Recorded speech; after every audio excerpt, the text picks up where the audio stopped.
Hello and welcome in our lecture of sovereignty, in which we will study the concept of sovereignty in a very specific manner.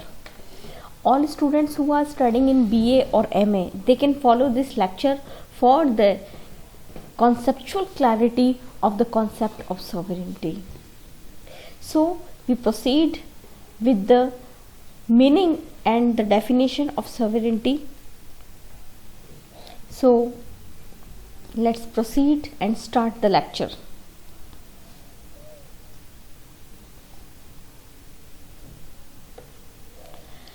First of all, meaning and definition of sovereignty. Dear students, see, sovereignty is regarded as an essential element of a state. It is very important of state, and it is considered as a very important part or character of the state, as it is the main feature which make the state authority legalized. So this is the meaning of this sovereignty. The term sovereignty is derived from the Latin word supranus. This is a Latin word, and this sovereignty, it comes from this word, that means supreme. It is supreme power of state. J.W. Garner, in his book Introduction of Political Science in 1910, has defined the sovereignty as characteristic of the state by virtue of which it cannot be legally bound except by its own will or limited by any other power than itself. So what we understand from this definition, that what J.W. Garner says, he says that the characteristic state by virtue of which it cannot be legally bound except by its own will. It means that state is bounded with its own will only, not the other authority or the similar authority which is present in the state, like other powerful things in state. So only the will of a state own, that is the main characteristic of sovereignty. So what is the classical definition? We will go with the classical definition, then we will go with the modern definitions. So the classical definition focuses on the supremacy of a state in the legal sense. In this manner, all the classical thinkers who are thinkers of sovereignty, they think that the supremacy of a state in legal sense, they all think in a legal sense which is bounded by law or implemented by the law. That is all about the sovereignty, and that's why the state can maintain its supremacy. So that is the classical definition. In this definition, the legal sense is very important. Then we will go with the meaning of monarch, chief executive and assembly. Like these are three words in which thinkers has exponented that the sovereignty can be rest in these three, either in monarch or in executive or in assembly. So we will go law, issue command, take political decisions. So what these authorities, the monarch, the chief executive or the assembly, what they do, they declare law, they issue commands or take political decisions in order to bring law and order. What is their main purpose or the motive? Their main purpose is to bring law and order in the society, so which are binding. These commands, law and decisions are binding on all individual and association with its jurisdiction. So the commands and decisions depend on its own will. It need not be approved or take consent of any other individual or the association. And what the commands and decisions of monarch or the chief executive and the assembly, they depend on its own will, not the other one's will, or it need not to be approved to take consent from any other individual, like the state monarch or chief executive or the assembly in which the sovereignty rests, it need not to take the approval of its decision. Their decisions are absolute and they are implemented automatically. That is why it comes when we talk about the sovereignty of monarch, chief executive or the assembly. So the classical theorists said that the commands and decisions are automatically approved and that are dependent on their own will. So sovereignty in its pure form is more benefiting a monarch than an assembly or an assembly or a constitutional setup. But in actual practice, we may refer to sovereignty of parliament or sovereignty of people of a state so long as it is accepted as universal characteristics of a state. Moreover, supreme legal authority of a state can best be established through the concept of sovereignty.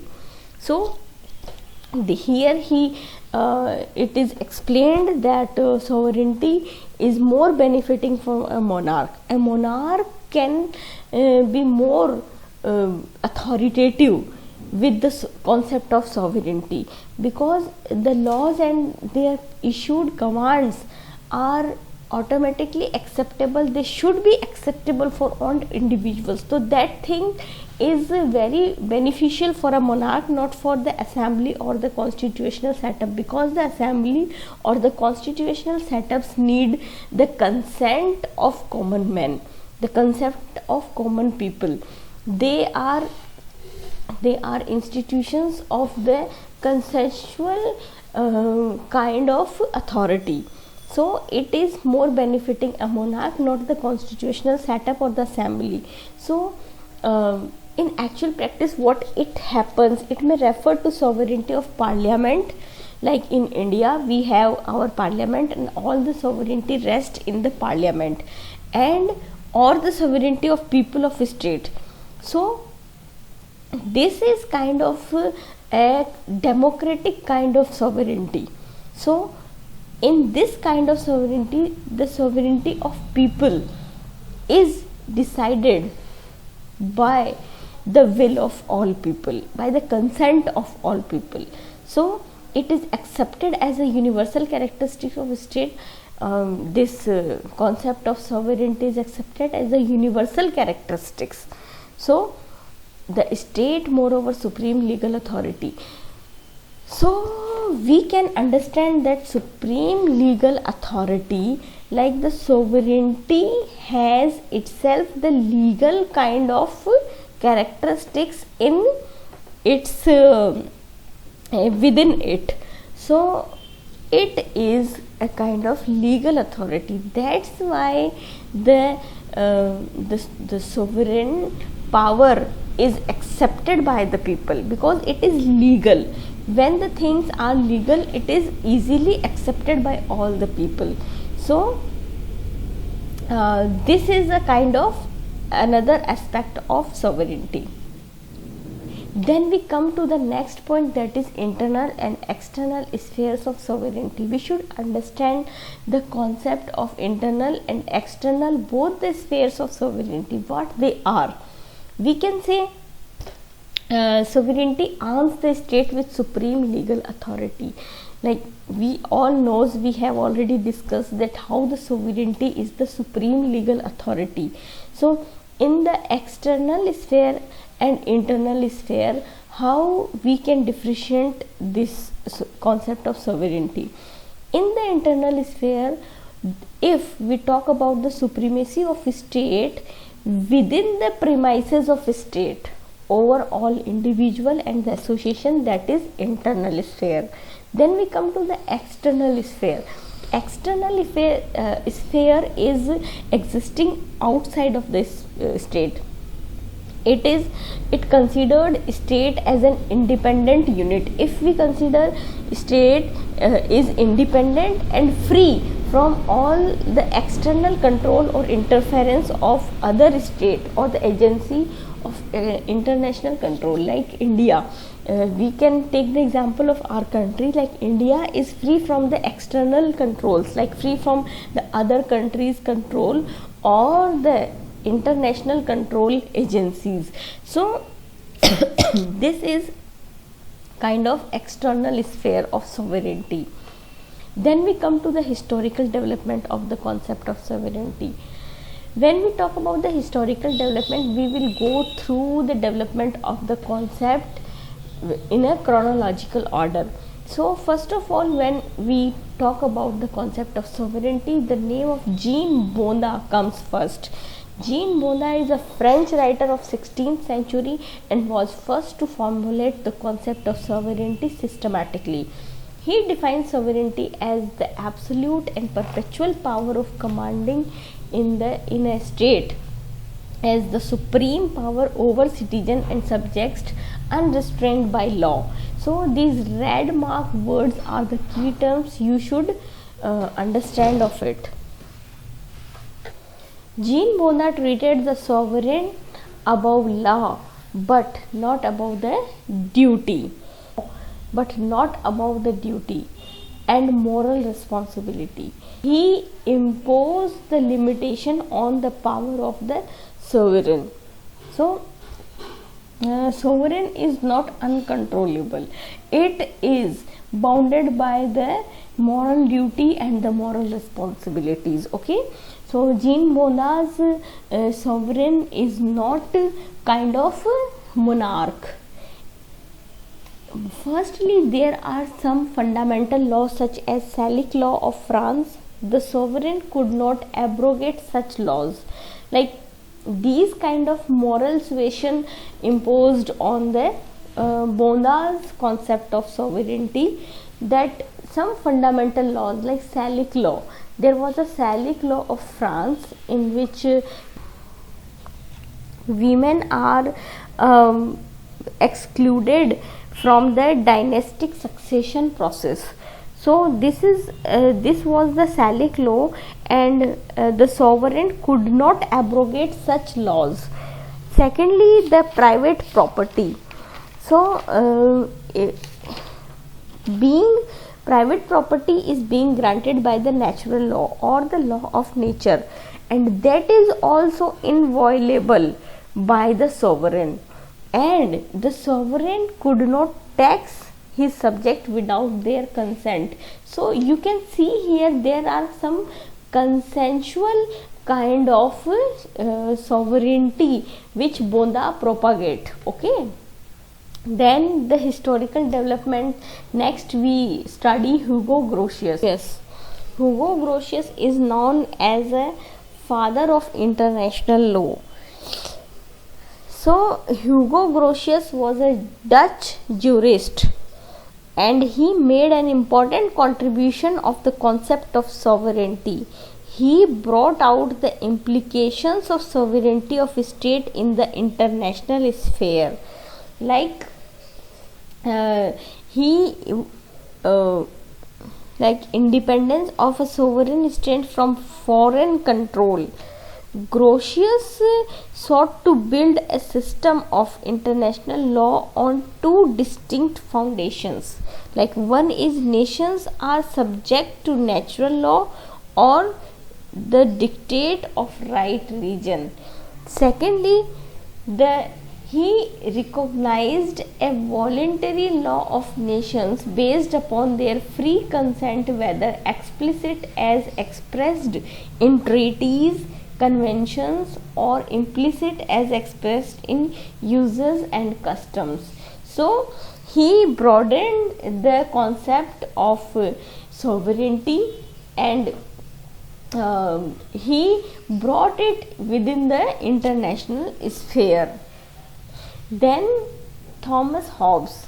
In 17th century, Thomas Hobbes, English political thinker, developed the concept of sovereignty and propagated that the state is the product of will of the people. So this will is very important here. Sovereignty is an attribute of a state. Its character is determined by the terms of social contract. His main contribution to the theory of sovereignty consists in adding an element of legitimacy to authority of the sovereign, that the sovereign enjoy his supremacy, his supreme authority for its functional value. That is why the virtue of providing order, peace and security in the place of anarchy and oppression. What Thomas Hobbes states, that the man emerges from the state of nature. So what is the state of nature? State of nature is characterized by the law of jungle, and then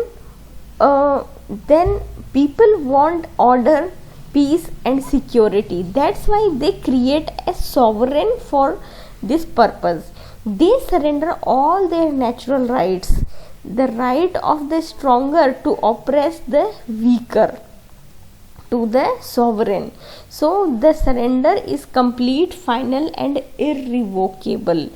So defying the authority of sovereign would mean reversion of the state of the nature, the state of anarchy, law of the jungle, where the stronger will be free to oppress the weaker. Hobbes therefore placed the authority of sovereign beyond the challenge. So that is the concept of sovereignty according to Thomas Hobbes.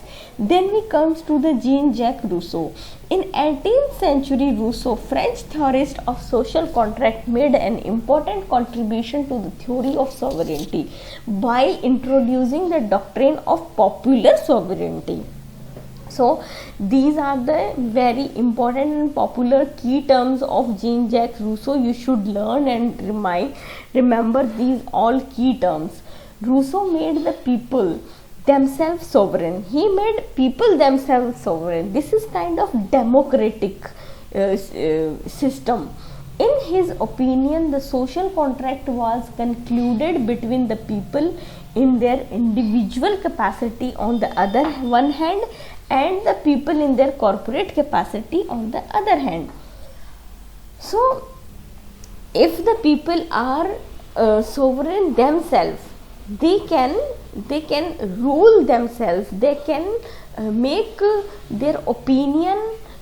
Next is other. According to this line of argument, when people surrender their natural liberty in their individual capacity, sovereignty is retained by the people themselves in their corporate capacity, represented by the general will, while their actual will is subordinated to their real will. When the people's actual will is subordinated to their real will, and all the real will of all the people make the general will. So this general will represent the sovereignty. That is basic concept of the social concept of Jean-Jacques Rousseau, and that is the main foundation of the sovereignty according to the Rousseau. Rousseau suggested that sovereignty belongs to the people. It could be exercised only in the assembly of people. Okay, government is an agent of general will. If all people give their general will to any authority, that is called as government according to Rousseau, which reigns supreme. He then, like in this concept, Rousseau, what he wants from the society, he wants to make a man free. The liberty and the independence is the main argument and the main concern for the Rousseau. So he used to say man can be forced to be free. That's why he calls all the people to surrender their actual will to the real will, and then the general will become the sovereign, the sovereignty of a state. That is more legal, that is more authorized, and that is more democratic. Jean-Jacques Rousseau's theory of sovereignty maintained that sovereignty is absolute, unlimited, and because the supreme direction of control of the general will is accepted by the people unconditionally in the interest of their freedom. Rousseau believed that man's freedom lies in obeying and dictates of the general will even if he feels constrained. That is why he quipped that man can be forced to be free. Then we come to the Jeremy Bentham. Jeremy Bentham is a famous English utilitarian. He argued that sovereignty was not limited by law but was subject to moral limitations. He insisted that sovereignty should justify his authority by useful legislation. So this word useful is very important for Jeremy Bentham. Then he comes with his main argument, that is the object of promoting the greatest happiness of greatest number. That is the key term for Jeremy Bentham. We all know that he always says that sovereign should do each and everything which promotes greatest happiness of greatest number. So next is John Austin. John Austin is the main and the key theorist of the sovereignty, and he comes in 19th century. The legal notion of sovereignty was brought to its logical conclusion by John Austin only. He regarded as the greatest exponent of monistic theory of sovereignty in his book Province of the Jurisprudence, determined in 1932. He gave the theory of positive law, which expressed the will of the legal sovereign of the state and not bounded by the natural law. And what is law according to John Austin? Law is command of sovereign. Law is a command of sovereign. According to John Austin, he says that the words of sovereign becomes the law, and the law are absolute and should be acceptable by all the people. So in the theory of law, John Austin has worked a lot. He gave the characteristics of law.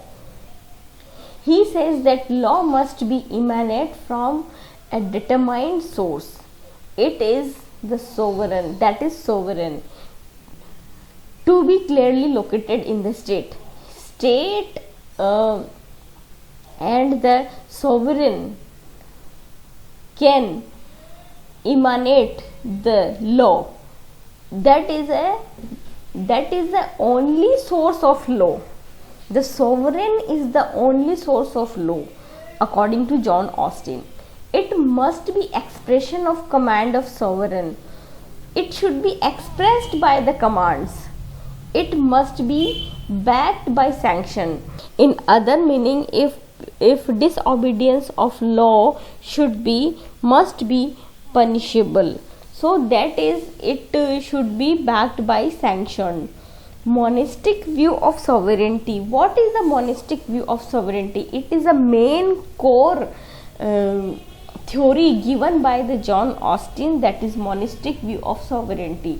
A single source of positive law. A positive law is expression of the will of sovereign, and that is enacted by the legislative body or recognized by the judiciary.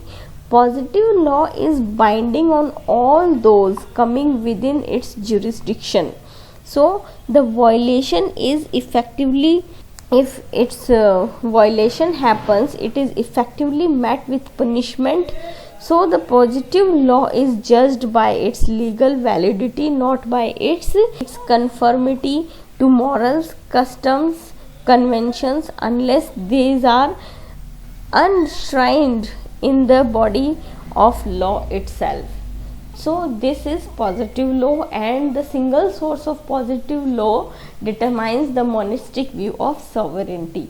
Absolute and unlimited. This kind of sovereignty is absolute, it is unlimited, but this kind of sovereignty is not responsibility to any other authority similar to himself, but he is not irresponsible kind of.